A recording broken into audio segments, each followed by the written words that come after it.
Hey everyone, it's me Donna. I'm making this video kind of like a prelude to more videos for more job ideas that I have. Um, as we all know, this whole coronavirus has really put a dent in our country, in the United States. And a lot of people are out of work. So it's really got me to thinking about things. And, I'm glad that we were at a point to where we actually have some hope, because I reckon they're experimenting things with different drugs and whatever. Right, there's one that's real promising. It starts with CHLR and then something else. It's a long word. So hopefully there's promise with that. And I think they're using the Z-Pack along with it. So let's hope that there's a lot of success with that. And then there's another thing that they're trying with blood serum and antibodies and all that type of thing. So let's hope somewhere in between, those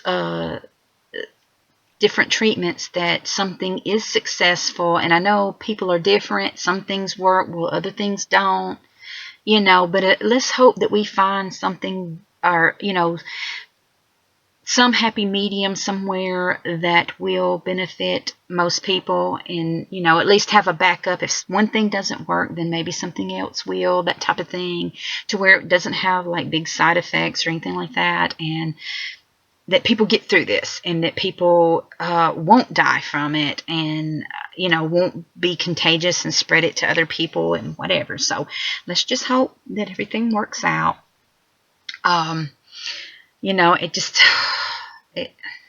It's unreal. I never thought I would live to see the day when this would be happening to this country.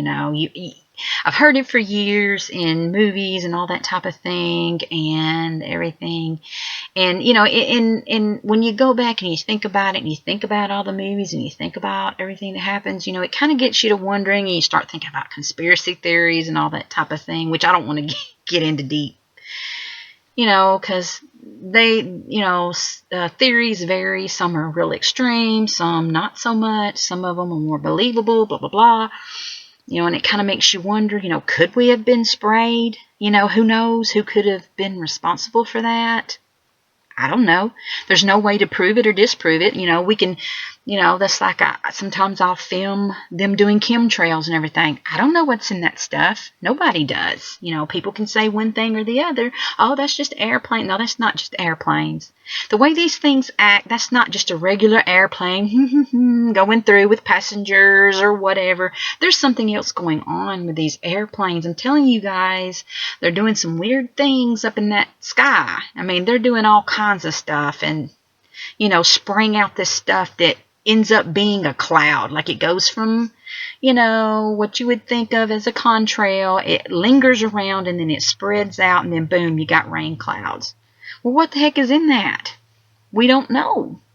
Is whoever doing this doing it for good or bad? Or, is there something going on with the climate and they're trying to help it, or are they trying to change it for good or bad? We don't know. Are they trying to test different things out on us to see how we respond and see who lives and who dies? I don't know. I try not to get too caught up in it, because it can be scary when you really think about it, and especially when we can't have any proof, and there's nobody really owning up to it. There's nobody admitting to it. They pretend like it doesn't exist. It's not happening, but come on. And there's times when this stuff stirs up horrible storms that actually kill people. I guess they don't want to own up to that. I mean, who wants to admit that, hey, yeah, we just, created a storm here that spun out about 10 tornadoes and killed, 20-something people or more. I mean, I guess, they'd probably be afraid a lot of people would file lawsuits and stuff over that. I don't know, so I do think that it's wrong. I think that they should have total disclosure, and I don't think they need, if they are trying to do something that's good for the climate and change our weather for the better, then maybe they need to do it a little more lightly, in a better way, because some of these storms are horrible, and when you create something that kills people, you're responsible for that. You know, whether you want to believe that or not, you are. Your actions, if your actions create death, and you know it, and you keep doing it, and you keep creating it, you're a part of it. You're a murderer. That's how I look at it, you know. I don't see the greater good in doing that. You know, there are better ways. If you are doing it like this, maybe you need to tone that down. If our military or whatever is doing this, because maybe there's something wrong with our ozone, maybe there's something wrong with, you know, this world being able to produce rain or whatever. If that's the case, then you definitely need to go lighter on whatever the heck you're doing, because it's dangerous and it is killing people. It's taking lives. So back off on that, and you can give people rain clouds without stirring things up to the point to where you get tornadoes and horrible hurricanes, not hurricanes, hurricanes. And all that. So, yeah, sometimes my country just really kicks in when I don't want it to, yeah. But anyway, but I don't want to get bogged down in talking about that. That's not the purpose of this video.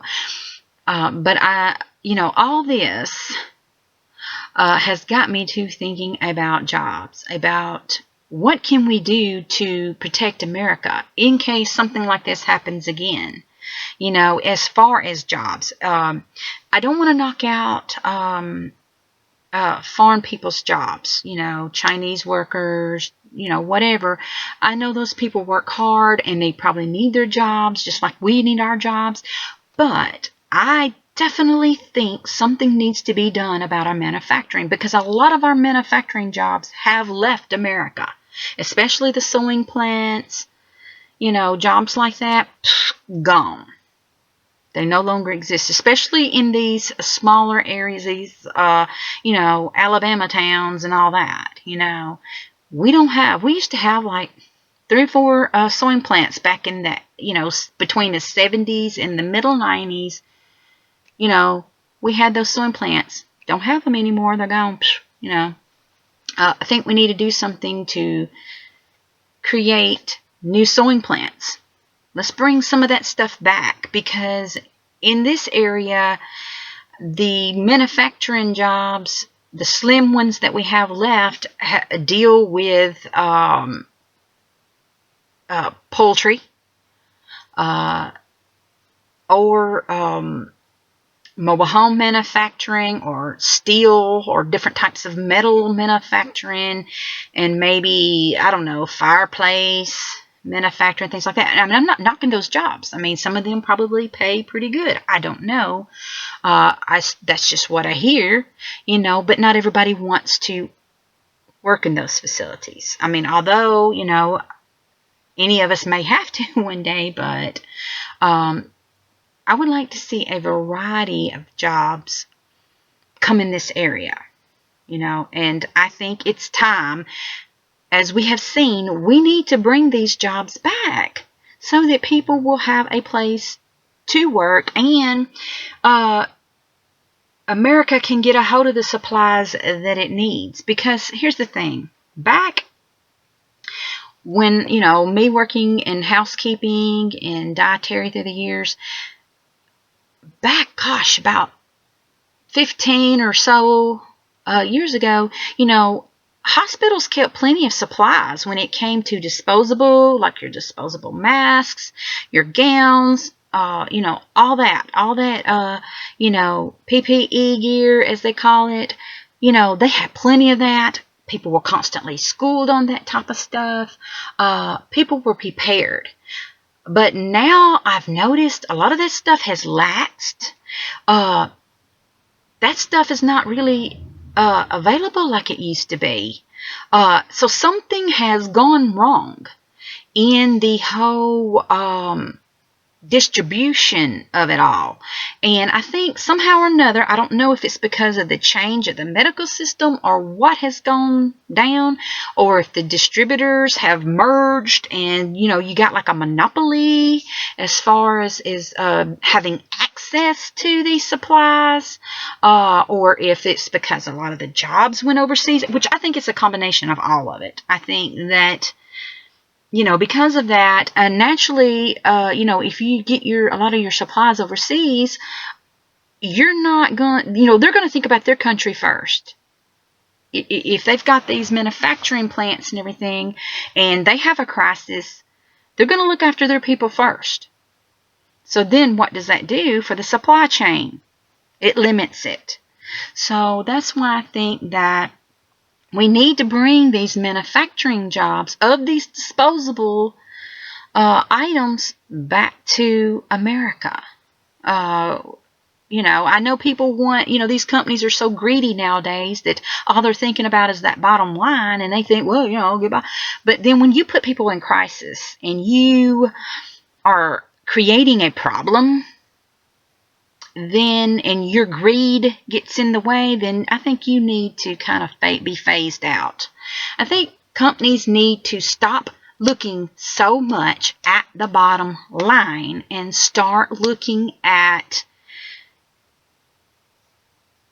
what they offer, and how they can better, their country, better, people's lives by giving them a decent job with decent pay, and actually providing a product that they're proud of, that people can use and that will be available to the people who need it, your clients or whatever.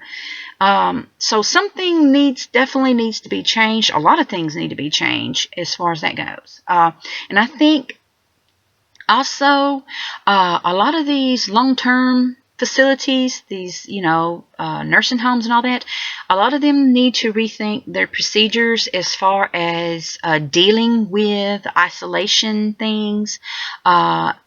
In my opinion, anybody who's on isolation, whether it's contact, droplet, or airborne, all those things need to be on styrofoam, like your eating utensils and everything, and then throw it away in red bags, because you are, whether you like it or not, if you're a contagious person, you're a contagious person. Now, that don't mean that you're a contagious person forever, because some people, they might just have like a staph infection or whatever.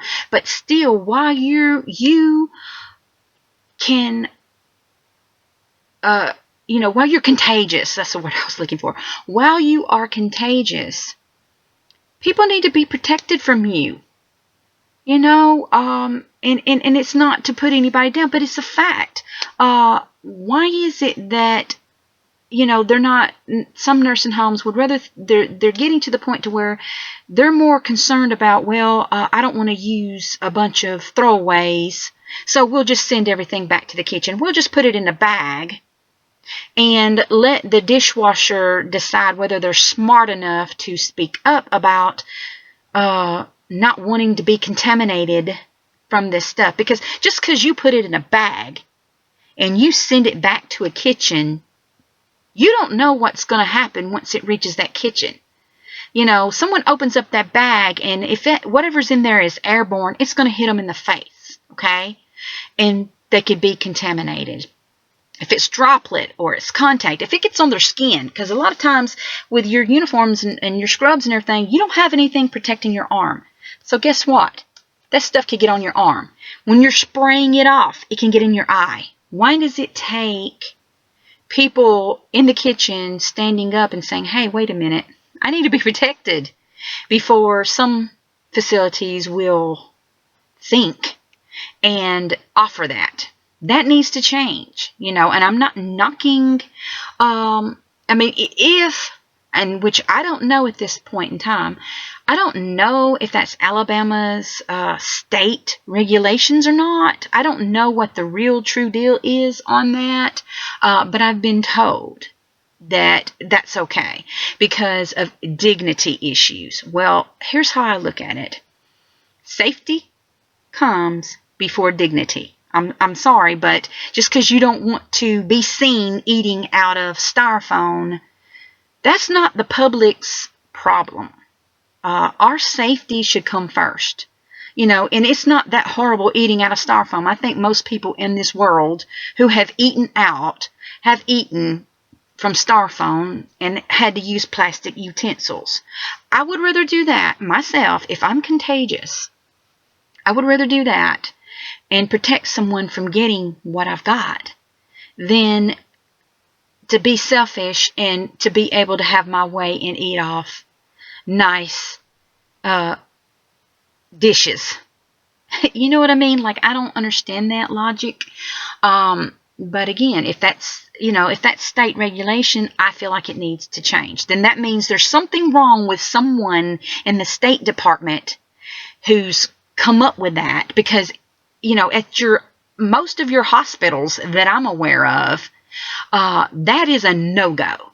Okay, whether you have contact, droplet, or airborne, whatever that situation is, it doesn't matter. Your things are still put in throwaways and put in those red biohazard bags and disposed of. Nothing should come back to the kitchen. None of that stuff. But for some reason, that's different in a nursing home. Or some nursing homes. And I'm not going to say all of them because I don't know. I don't know what the real truth is on that. But from what I understand and what I have been told, there are plenty of nursing homes out there that do not go by that regulation, that actually use styrofoam when they need to and all that. So I don't know what the deal is with that, but if that is the state policy, that needs to change. Whether it takes lawsuits or it takes new legislation, maybe people need to contact their local senators and whatever and say, hey, wait a minute. I don't want a kitchen person to be contaminated, and